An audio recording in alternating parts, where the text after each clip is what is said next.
6 years ago, we saw that there was a tremendous need in Cuba.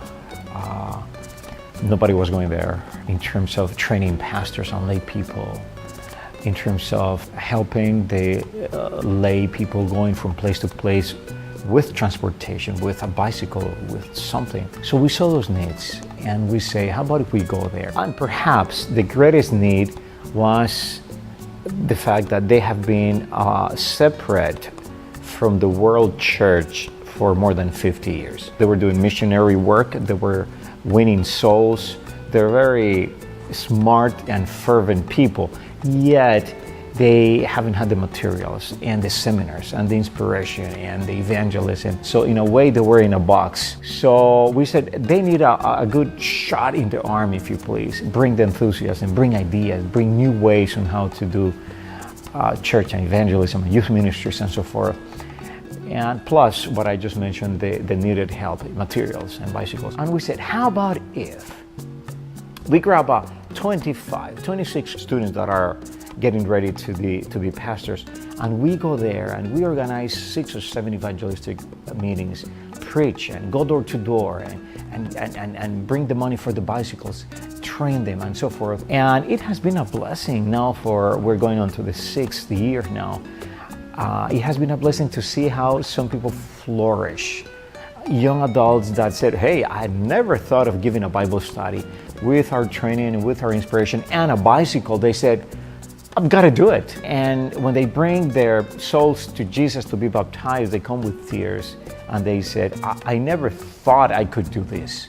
We have been twice in Havana, twice in Santiago de Cuba, and now it's going to be the second time in the city of Holguin.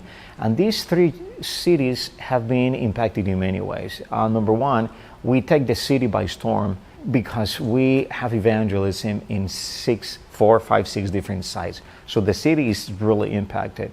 Number one. Number two, we go door to door. And so we do impact the community and we pray with them. We laugh with them. We play with them. So we become part of them.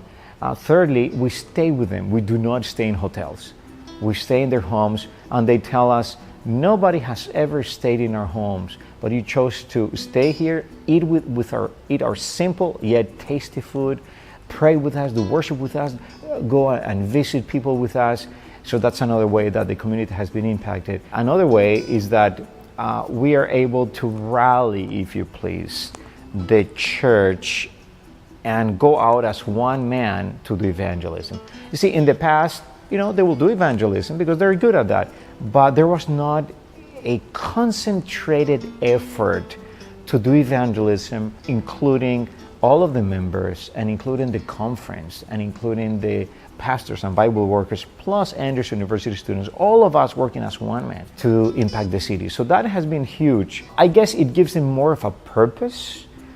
In the past, people were visiting and having the Bible studies, but now we have goals and purposes. And we finished the whole thing, the yearly campaign, if you please, in a stadium, which is the first time this is done in Cuba, where we rally all of the 6 churches, we bring them to a stadium or a basketball arena, and we have a big celebration, and the government has been kind enough to grant us permission, even though at times it's very difficult, but they have.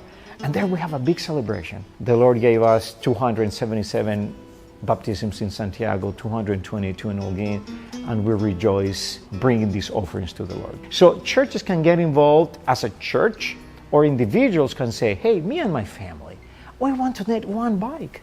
Probably one of my children will be saying, hey, I'll donate one wheel, meaning $50 or $40. And then all of us will come up with $150 that is for a bike. So one family can do that. One Sabbath school class, say, kids Sabbath school. We want to gather cents and coins to gather for one bicycle. Another Sabbath school for one tablet, and they did it. And they were so proud to present to us a little box with a bunch of coins and a bunch of $1 bills for one bicycle. And we did. We went there, bought the bicycle, gave it to a Bible worker. So kids are making a difference. So this is what I expect to see in Cuba for the next years. We want to see a very well-organized laity marching under the banner of our Captain Jesus Christ, perhaps in a way that the whole church is involved, not just the pastor or the Bible workers, but the church is involved. And even if we cannot continue going there, we can see the church marching in such a way that they will make a difference. So that's number one. Number two, we are dreaming of baptizing the 1,000th individual. In other words, throughout this year, we have been baptizing 100, 200 people every time, and we're about 800. So if the Lord gives us another 200 persons when we go next March, it will reach the 1,000. I guess it's just a number, and yet it's not. It gives testimony of how committed the laity there are. 1,000 persons in relation to the Cuba study tour, it will be a milestone. So we're hoping to reach that milestone, but more than that, we want to empower the laity to continue carrying their work there.